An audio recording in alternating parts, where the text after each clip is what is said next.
Welcome back guys. आज हम पढ़ेंगे क्लास 9th का फर्स्ट चैप्टर 6 का जो है what is democracy and Y democracy. Basically ये जो आपका चैप्टर है ये दो पार्ट्स में है। एक पार्ट जो है उसमें हम पढ़ेंगे कि डेमोक्रेसी होती क्या है, और सेकंड पार्ट है उसमें पढ़ेंगे कि डेमोक्रेसी क्यों होनी चाहिए। तो चलिए विदाउट वेस्टिंग एंड टाइम हम शुरुआत करते हैं। सबसे पहले हम पढ़ते हैं व्हाट इज़ डेमोक्रेसी। तो चलिए, democracy basically democracy is a form of government, is a form of government in which the rulers are elected by the people. देखिए, डेमोक्रेसी एक ऐसी तरह की गवर्नमेंट होती है जिसमें जो रूलर्स होते हैं, रूलर्स कौन, जो कंट्री को चलाते हैं, वो लोगों द्वारा चुने जाते हैं। लेकिन मैं आपको बताऊं, हम इस डेफिनेशन को बहुत बार अच्छे से नहीं समझते हैं, और हम इनफैक्ट कोई भी कंट्री की गवर्नमेंट है जो कि लोगों द्वारा चुनी गई है उसको हम डेमोक्रेसी कह देते हैं। लेकिन इस चीज़ को हमें खास ध्यान रखना चाहिए कि एक ऐसी कंट्री जहां उसके रूलर्स जो हैं वो लोगों द्वारा चुने जाते हैं, वो हर एक कंट्री डेमोक्रेसी नहीं होती। लेकिन आप कहेंगे कि सर ये क्या बात है, अभी तो आपने कहा कि जो गवर्नमेंट जो है वो लोगों द्वारा चुनी जाती है उस गवर्नमेंट को हम एक डेमोक्रेटिक गवर्नमेंट कहेंगे। ठीक है, तो चलते हैं हम। मैं क्यों कह रहा हूँ ऐसा, तो चलिए चलते हैं, जानते हैं इसको। देखिए, सबसे पहले एक मेजर आपका होता है डेमोक्रेसी के अंदर एक मेजर पॉइंट है कि जितने भी आपके मेजर डिसीजंस हैं वो सारे इलेक्टेड लीडर्स द्वारा लिए जाने चाहिए। किनके द्वारा? Major decisions by elected leaders. अब इस चीज़ को हम एक थोड़ा सा यू कैन से हिस्ट्री का प्रैक्टिकल वे में समझते हैं। देखिए, होता क्या है, इन अक्टूबर 1999 में, ये बात है अक्टूबर 1999 की, और कहाँ की बात है? ये है पाकिस्तान की बात। ठीक है, बहुत सारे बच्चे सोच रहे होंगे कि सर 1999 में कुछ तो हुआ था, हमें ये साल है, ये याद है हमें। तो जिनको याद नहीं है तो मैं उनको बता दूं कि 1999 में हमारी कारगिल वॉर हुई थी जो कि इंडिया जीता था। ठीक है, तो देखिए हुआ क्या था। अक्टूबर 1999 पाकिस्तान में एक मिलिट्री जनरल थे, जनरल परवेज़ मुशर्रफ। इन्होंने एक मिलिट्री कूप किया और इन्होंने क्या करा, जो डेमोक्रेटिक गवर्नमेंट थी, जो लोगों द्वारा चुने गए लीडर्स थे पाकिस्तान में, उनको हटा के खुद ये वहाँ के चीफ एग्जीक्यूटिव बन गए। क्या बन गए? Chief executive. और उन्होंने कुछ समय के बाद, लेट यू कैन से थोड़े समय के बाद, उन्होंने खुद को चीफ एग्जीक्यूटिव से हटा के खुद को प्रेसिडेंट घोषित कर दिया, पाकिस्तान का। लेकिन देखिए, ऐसा नहीं है कि कोई भी आके उठ के कहे कि भाई मैं प्रेसिडेंट बन गया और उसको प्रेसिडेंट मान लिया जाएगा। हालांकि चलो मान लेते हैं कि उसके जो देश के जो मिलिट्री, क्योंकि वो जनरल रह चुके हैं, तो मान लीजिए कि उनके जो मिलिट्री ऑफिसर्स हैं उन्होंने उनको कहा कि ठीक है आप प्रेसिडेंट बन गए। लेकिन लोगों द्वारा भी तो मान्यता होनी चाहिए। लोगों द्वारा छोड़ो, बाकी देशों द्वारा भी तो मान्यता होनी चाहिए। ठीक है, जैसे कि आज के टाइम पे हम बात करते हैं अफ़गानिस्तान में आपके तालिबान की गवर्नमेंट चल रही है, लेकिन बहुत सारे देशों ने अभी तक तालिबानी गवर्नमेंट को रिकॉग्नाइज नहीं किया है। ठीक है, तो देखिए इसके लिए परवेज़ मुशर्रफ ने क्या किया था। परवेज़ मुशर्रफ ने हमारे 2002 में एक रेफरेंडम करवाया। ठीक है, अब ये रेफरेंडम क्या होता है? देखिए, बेसिकली जब हम वोट करते हैं तो हमारे पास ऑप्शंस होते हैं कि हाँ हम इस पार्टी को लाएंगे, उस पार्टी को लाएंगे, लेकिन रेफरेंडम में सिंपल एक क्वेश्चन पूछा जाता है, सिर्फ एक, आपको हाँ या फिर ना में जवाब देना पड़ता है कि परवेज़ मुशर्रफ ने ऐसा, मानिए ऐसा पूछा, लेट अस नो कि ऐसा पूछा होगा, लेट अस अज्यूम कि भाई मैं प्रेसिडेंट बना रहूं या नहीं। और बाय लक देखिए उनका लक इतना अच्छा था कि लोग जो रेफरेंडम में जीत भी गए, रेफरेंडम में जीत भी गए और उन्होंने खुद को 5 साल का एक्सटेंशन दे दिया। मतलब उन्होंने पहले मान लीजिए, अब वो जैसे ही रेफरेंडम खत्म हुआ 2002 में, वो 5 साल के लिए और ज़्यादा प्रेसिडेंट की गद्दी पे बैठे थे, ठीक है। लेकिन ऐसा भी नहीं है कि बिल्कुल उन्होंने रेफरेंडम करवाया और लोगों ने कुछ कहा भी नहीं, उसको लेके बहुत सारे प्रोटेस्ट होते हैं, बहुत सारे प्रोटेस्ट होते हैं, ठीक है, प्रोटेस्ट अगेंस्ट रेफरेंडम। अब इस चीज़ को दबाने के लिए, प्रोटेस्ट को दबाने के लिए हमारे परवेज़ मुशर्रफ जी जो हैं, हम माफ़ कीजिएगा हमारे नहीं हैं, पाकिस्तान के हैं, ठीक है, मैं से गलती से निकल गया, तो उसको दबाने के लिए परवेज़ मुशर्रफ ने लीगल फ्रेमवर्क ऑर्डर 2002 में वो एक लीगल फ्रेमवर्क लाए, जिसके अंदर उन्होंने कॉन्स्टिट्यूशन को ही अमेंड कर दिया, amended the constitution of Pakistan, amended the constitution of Pakistan. इसके अंदर क्या था, इसके अंदर प्रेसिडेंट जो है, president can dismiss the national and provincial assemblies. तो कहने का मतलब ये है कि प्रेसिडेंट जो है एक नेशनल प्लस प्रोविजनल असेंबलीज को अपने ऑर्डर के ऊपर, अपने ऑर्डर के तहत डिसमिस कर सकते हैं, बंद करवा सकते हैं, उनको रोक सकते हैं, ठीक है, समझ गए। और क्या क्या क्या उन्होंने कहा कि भाई जितनी भी आपकी सिविलियन कैबिनेट्स हैं, जितनी भी, क्योंकि वो खुद आर्मी में थे, तो उन्होंने कहा जितनी भी सिविलियन कैबिनेट्स हैं वो सभी की सभी सुपरवाइज की जाएंगी, देख रेख होगी उनकी बाय नेशनल, पाकिस्तान के नेशनल सिक्योरिटी काउंसिल के द्वारा। और इन सिक्योरिटी काउंसिल में मैक्सिमम जो होते थे वो आपके मिलिट्री ऑफिसर्स ही थे। तो कहने का मतलब ये है कि आज जाके जितना भी पावर थी, जितनी भी जो देश चला रहे थे, वो सारे आज जाके मिलिट्री ऑफिसर्स ही थे, ठीक है। अब देखिए ऐसा भी नहीं था कि इलेक्शंस नहीं होते थे पाकिस्तान में, इलेक्शन भी होते थे, इलेक्शंस वर हेल्ड, इलेक्शंस होते थे, but powers rested with military officers and Pervez Musharraf, Pervez officers plus Musharraf साहब, परवेज़ उनको पाकिस्तान में मुशर्रफ साहब कहते हैं लोग, परवेज़ मुशर्रफ, ठीक है।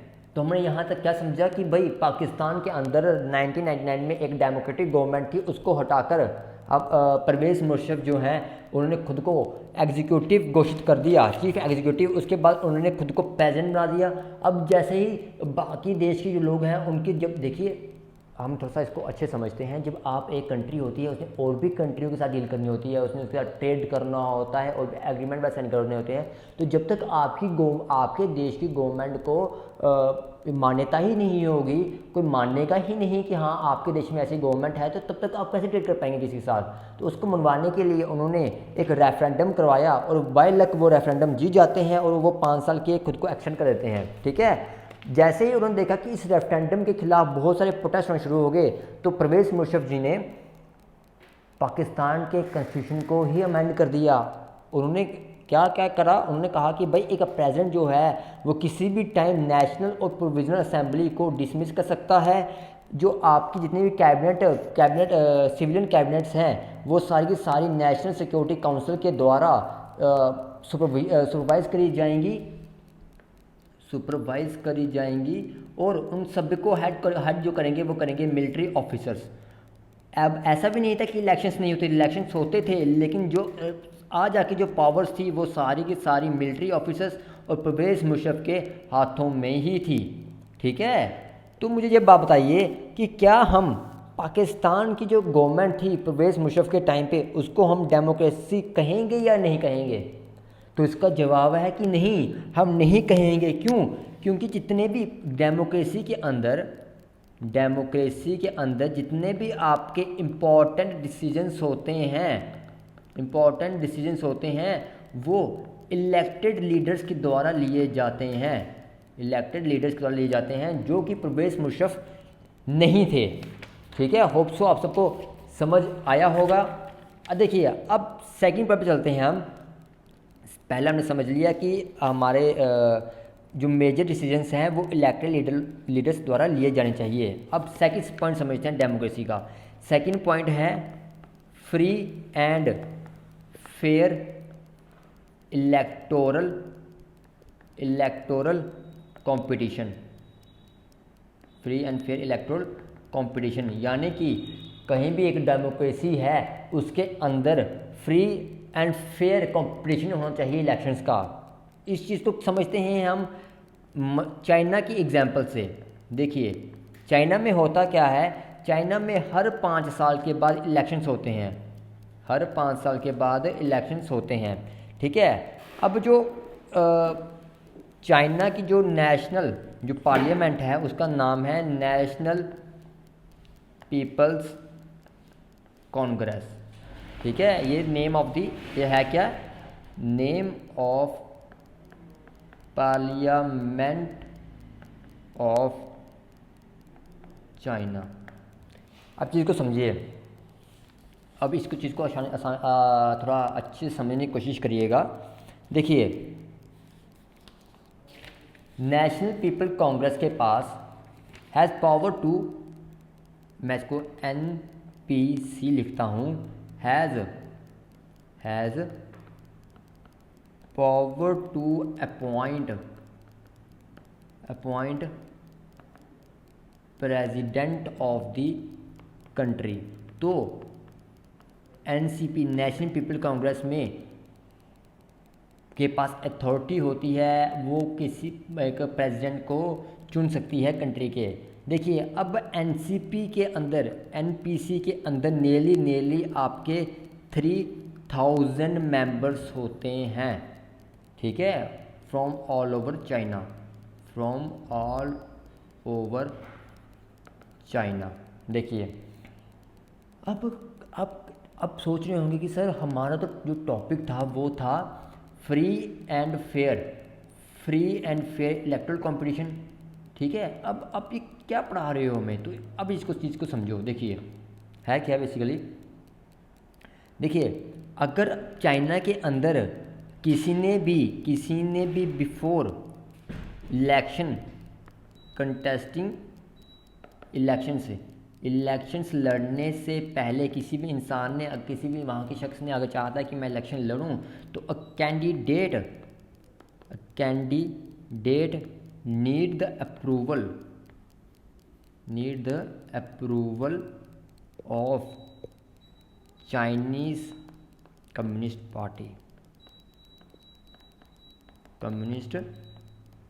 पार्टी। चाइना की एक पार्टी है जिसका नाम है चाइनीज़ कम्युनिस्ट पार्टी। तो कोई भी शख्स अगर चाहता है कि मैं इलेक्शन लड़ूं, तो उस कैंडिडेट को पहले अप्रूवल लेना पड़ता है चाइनीज़ कम्युनिस्ट पार्टी से। समझे बात को? और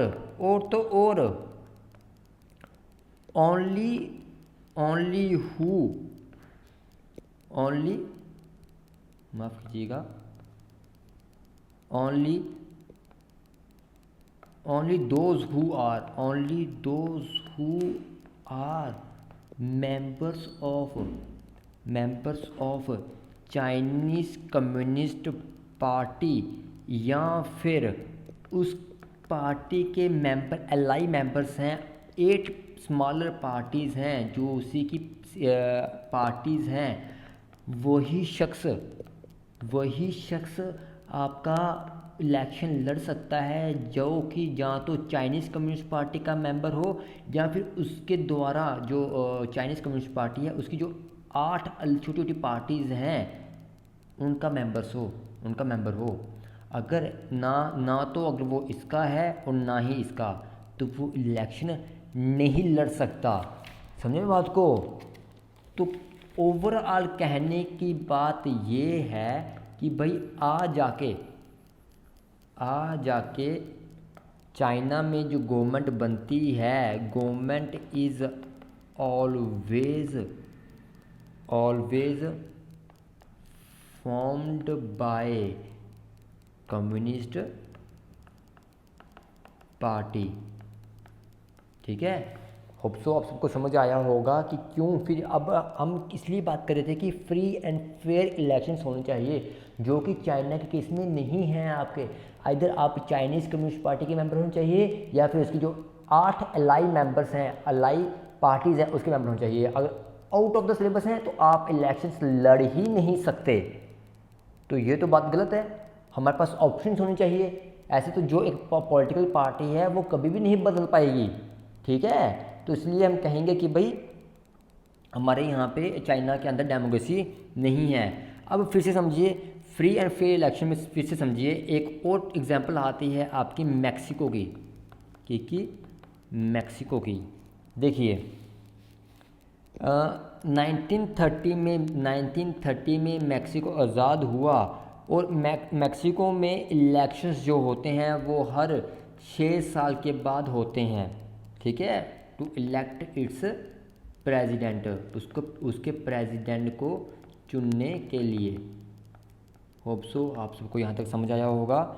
देखिए मैक्सिको जो है वो कभी भी ना तो मिलिट्री रूल के अंदर रही है और ना ही कभी डिक्टेटर रूल के अंदर रही है। डिक्टेटर्स रूल कभी भी नहीं रही है। उसके बाद लेकिन फिर भी अनटिल 2000 तक, यानी कि 1930 से लेके 2000 तक हर बार जो इलेक्शंस होते थे वो एक ही पार्टी द्वारा जीते जाते थे, जिसका नाम, उस पॉलिटिकल पार्टी का नाम था PRI। अब ये PRI ये क्या है? तो इसकी फुल फॉर्म है इंस्टीट्यूशनल रेवोल्यूशनरी पार्टी। ठीक है, यहाँ तक समझ आया सबको?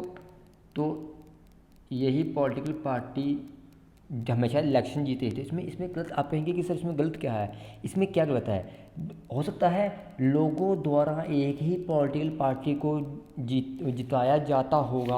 हो सकता है इन्होंने मैक्सिको को इंडिपेंडेंस करने में मदद करवाई हो। ठीक है, लेकिन देखिए इसमें खराबी क्या थी कि जो PRI थी, PRI was known to use many dirty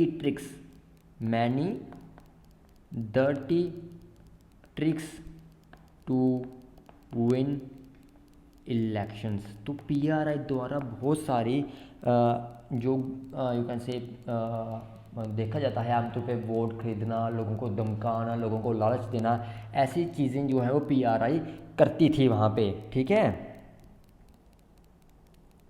है, आप सबको समझ आया होगा, मैं होप सो।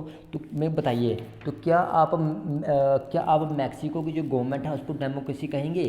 तो जवाब है नहीं। क्यों नहीं? क्योंकि डेमोक्रेसी एक ऐसी गवर्नमेंट होती है जहाँ पे फ्री एंड फेयर क्या होते हैं?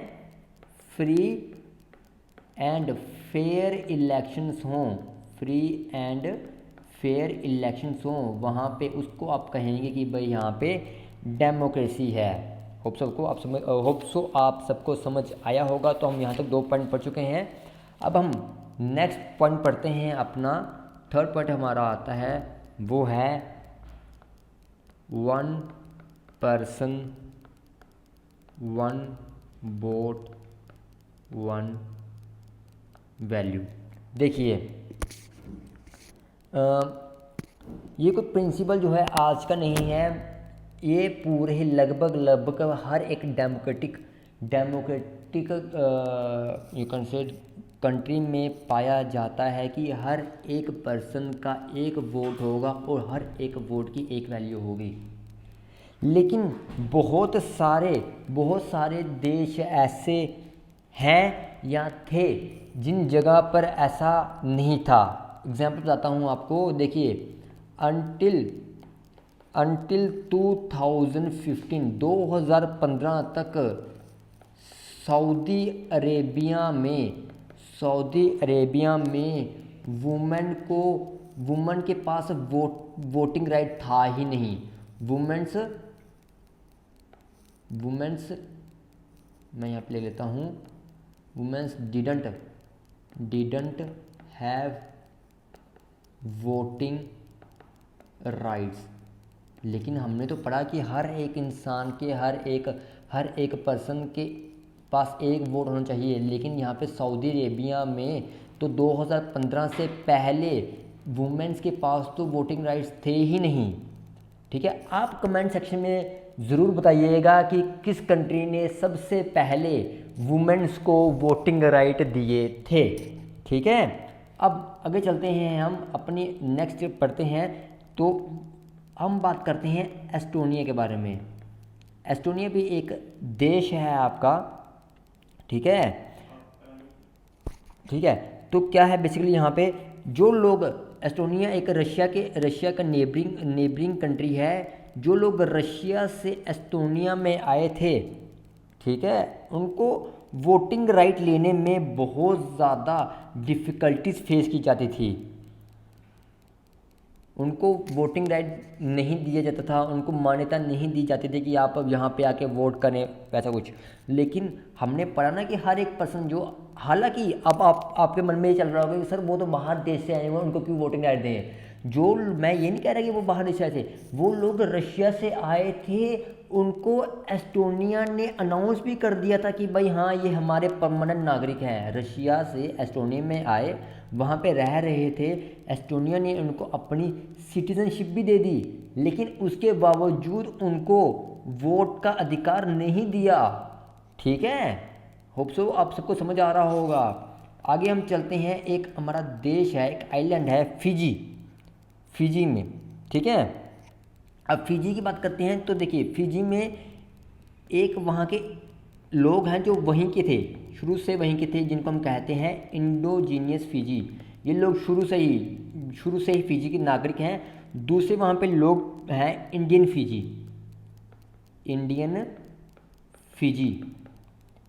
फिजी। देखिए इंडोजीनियस फिजी लोग वो होते हैं जो कि फिजी के ही रहने वाले थे और फिजी में ही रह रहे हैं। On the other hand Indian Fiji उन लोगों को कहा जाता है जो इंडिया या इंडियन के आसपास के देशों से, मैक्सिमम इंडिया से ही फिजी में चले गए। ठीक है, अब देखिए इंडिजीनियस फिजी की जो वोटिंग राइट होते हैं वो ज़्यादा होते हैं as compare to Indian Fiji. ठीक है, लेकिन हमने तो ये पढ़ा ना कि भाई 1 वोट मीन्स 1 वैल्यू, लेकिन इनकी ज़्यादा वैल्यू है, इनकी कम वैल्यू है। तो ये भी कहीं ना कहीं अपना इक्वालिटी को ख़राब करता है।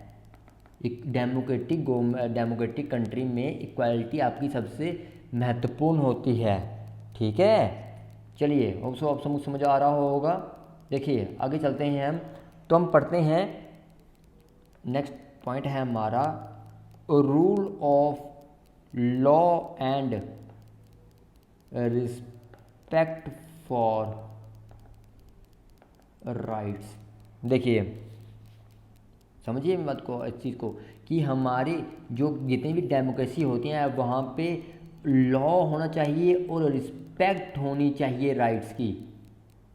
ठीक है, लोगों के राइट्स की रिस्पेक्ट होनी चाहिए। इसको चीज़ को हम समझते हैं, देखिए कैसे, जिम्बाब्वे की मदद से। जिम्बाब्वे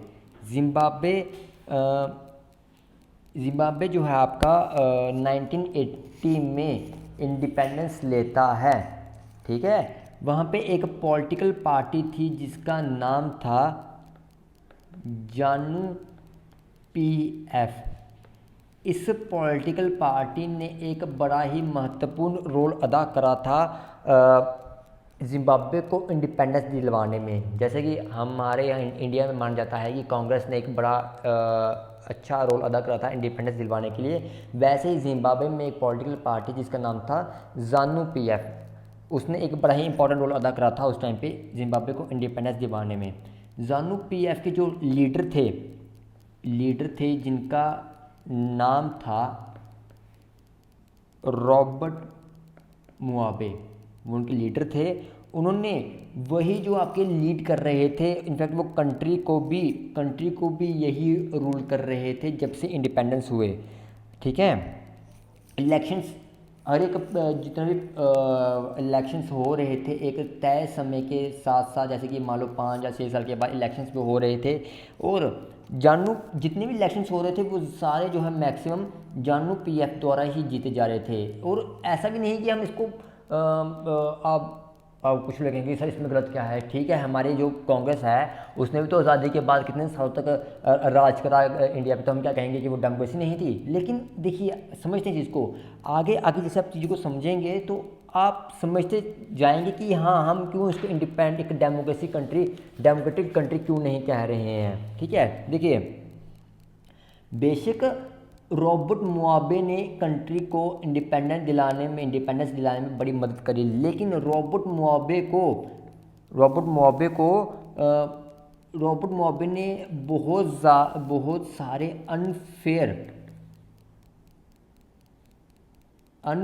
अनफेयर प्रैक्टिसेस यूज़ करे इलेक्शंस जीतने के लिए। इनफैक्ट अब कहेंगे कि सर कैसे किया, क्या किया उन्होंने, देखिए उन्होंने क्या करा। उन्होंने बहुत his government change the constitution many times,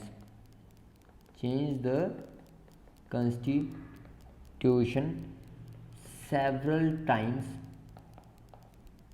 times to increase the powers of president and make him less accountable। यानी कि उन्होंने कॉन्स्टिट्यूशन को ही चेंज कर दिया बहुत बार, और उसमें उन्होंने प्रेसिडेंट की पावर्स को इंक्रीज़ करा और उन्हें कम जवाबदार बनाया, ठीक है। इसके साथ साथ उन्होंने क्या करा, उन्होंने ऑपोजिशन जो पार्टी वर्कर्स थे, ऑपोजिशन पार्टी के जितने भी वर्कर्स वगैरह थे उनको harassed and their meetings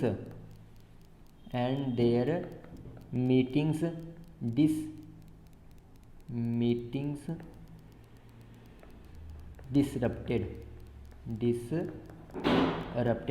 यानी कि उन्होंने क्या करा, जितने भी उनके ऑपोजिशन पार्टी के जो लोग थे उनको तंग करा कि भाई आप बाहर मत निकलिए, ऐसा मत करिए, वैसा मत करिए। और अगर वो कभी पॉलिटिकल पार्टी की मीटिंग्स होती थी तो उनको मीटिंग्स को बंद कर दिया जाता था, उनको ख़राब कर दिया जाता था वैसा, ठीक है।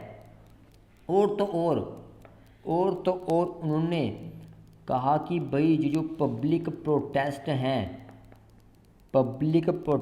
And demonstrations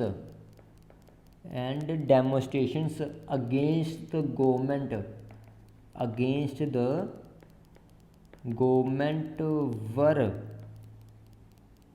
declared illegal. कि भाई सिंपल सी बात है, अगर आपने प्रोटेस्ट करा या कोई डेमोन्स्ट्रेशन लेके गए अगेंस्ट द गवर्नमेंट कि भाई ये गवर्नमेंट ऐसा कर रही है वैसा कर रही है, किसी तरीके का प्रोटेस्ट जो है गवर्नमेंट के खिलाफ, वो सारा का सारा कानूनी इलीगल है, ठीक है, समझ गए। और तो और साथ साथ उन्होंने क्या करा, जितने भी आपके टीवी रेडियो हो गए उन सबको कंट्रोल्ड बाय द गवर्नमेंट, उन सबके ऊपर कंट्रोल्ड बाय द उन सबके ऊपर गवर्नमेंट ने कंट्रोल कर लिया।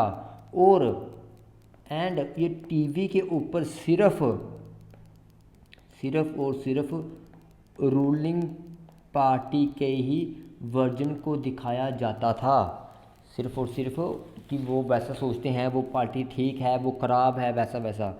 इनफैक्ट गवर्नमेंट गवर्नमेंट इग्नोर्ड सम कोर्ट्स जजमेंट, कोर्ट के ऑर्डर्स को भी इग्नोर करा, सभी के सभी ऑर्डर्स को नहीं, उन ऑर्डर्स को जो कि गवर्नमेंट के अगेंस्ट थे। एंड प्रेशराइज्ड जजेस, और जजेस को प्रेशराइज करा गया कि आप हमारे ही हित में आप फैसला सुनाएंगे। अब इसके चलते हुआ क्या कि हेंस रॉबर्ट मुगाबे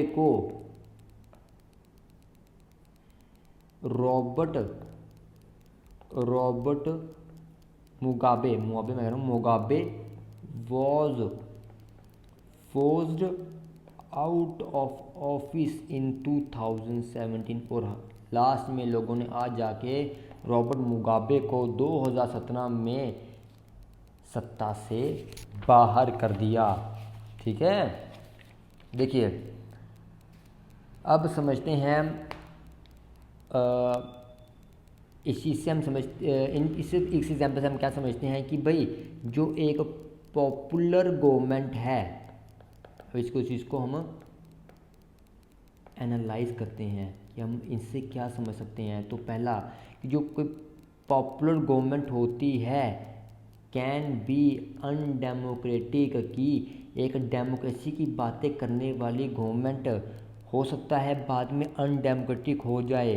जो पॉपुलर लीडर होते हैं, जो लीडर हमें लगता है कि हाँ ये हमें डेमोक्रेसी दिखाएंगे, वो भी ऑटोक्रेटिक हो सकते हैं कि खुद चाहते हैं कि भाई खुद के हाथों में सब कंट्रोल लेना चाहते हैं। हम एक को चीज़ कि भाई इलेक्शंस के ऊपर तो फोकस करना ज़रूरी है ही है, लेकिन साथ ही साथ ये इक्वली इम्पॉर्टेंट है कि हम इलेक्शंस के पहले, before and after the elections, कि इलेक्शंस के पहले क्या हालात थे और इलेक्शंस के बाद क्या हालात हैं, इस चीज़ के ऊपर भी फोकस करें। ठीक है, समझ गए। एक लास्ट समझते हैं पॉइंट समझते हैं कि एक डेमोक्रेटिक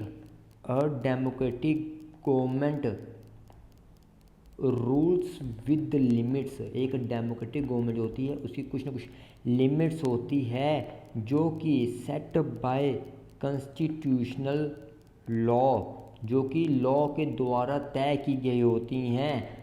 एंड सिटीजन्स राइट्स, और सिटीजन्स के अधिकार का भी उसको उल्लंघन नहीं करना होता है। ठीक है, उसको अपनी कॉन्स्टिट्यूशन के लिमिट के अंदर रह के ही काम करना चाहिए। ठीक है, समझ गए आप सब। देखिए तो अब हम आगे पढ़ते हैं जो हैं फीचर्स ऑफ डेमोक्रेसी, कि एक डेमोक्रेसी के अंदर क्या क्या चीज़ें होती हैं या फिर क्या क्या चीज़ें होनी चाहिए। तो इसमें पहला है कि रूलर्स मतलब इलेक्टेड बाय द पीपल, एक ऐसे रूलर्स जो कि लोगों द्वारा चुने गए हों, वही सारे मेजर डिसीजंस लें। एक चीज़ जो कि पाकिस्तान के केस में नहीं था। Second, elections offer a choice and fair opportunity to the people to change the current leader, लोगों के पास प्रॉपर अपॉर्चुनिटी होनी चाहिए ताकि वो आज के समय के जो अभी लीडर हैं उनका उसको चेंज कर सकें, जो कि चाइना के केस में नहीं है। आगे तीसरा समझते हैं हम। तीसरा है कि चॉइस एंड